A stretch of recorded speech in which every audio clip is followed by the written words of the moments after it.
And welcome back to American Agenda. I'm Heather Childers along with Bob Sellers. Some big news about President Trump that he announced over the weekend. Senior advisor to former President Trump, Jason Miller, mentioned a Trump comeback on social media. Listen. I do think that we're going to see President Trump returning to social media in probably about 2 or 3 months here with his own platform. And this is something that I think will be the hottest ticket in social media. It's going to completely redefine the game, and everybody is going to be waiting and watching to see what exactly President Trump does, but it will be his own platform. Now, this is some big news for his supporters, but how will this measure up to big tech like Facebook and Twitter? Joining us now, our panel is back and forth. I'll start with you. This is some exciting news.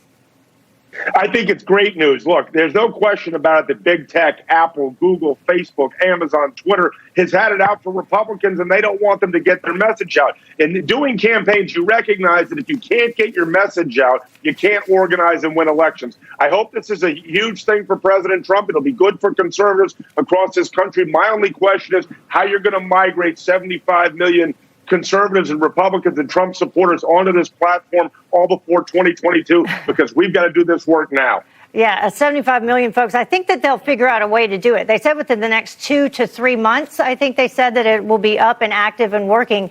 Sery, I know that you're running for office there in Texas. The president throwing his support behind Jody Hice with this announcement. The former Georgia congressman, I should say current Georgia congressman, now running for the Georgia Secretary of State. And the former president says that Jody will stop the fraud and get honesty into our elections. Jody loves the people of Georgia and has my complete and total endorsement. So what will this look like for future, voting endorsements from the former president? He'll obviously be able to use social media along those lines as well. Well, I absolutely am stalking Jason Miller to get an endorsement from President Trump. Please return my phone calls, Jason.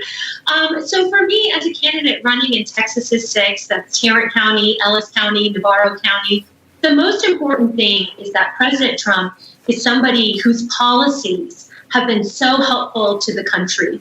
We had the lowest unemployment among Asians, the lowest unemployment among Blacks, the lowest unemployment among Hispanics when he was president of the United States, and we had a lockdown, secure border. And so for me, if President Trump chooses to endorse me, which he should, Sery.com, it's because we are proud of what he's done to make America first. And so what I would say is whether he uses a social media platform or not, whether he runs for president or not in 2024, there isn't a single candidate running for office today where his endorsement would have changed their lives. And I think that's what Congressman Vice showed. I think that's also what other people running for office are showing in the stampede to Mar-a-Lago. Mm-hmm. His brand is ideal for the Republican Party. Yeah, and Bobby.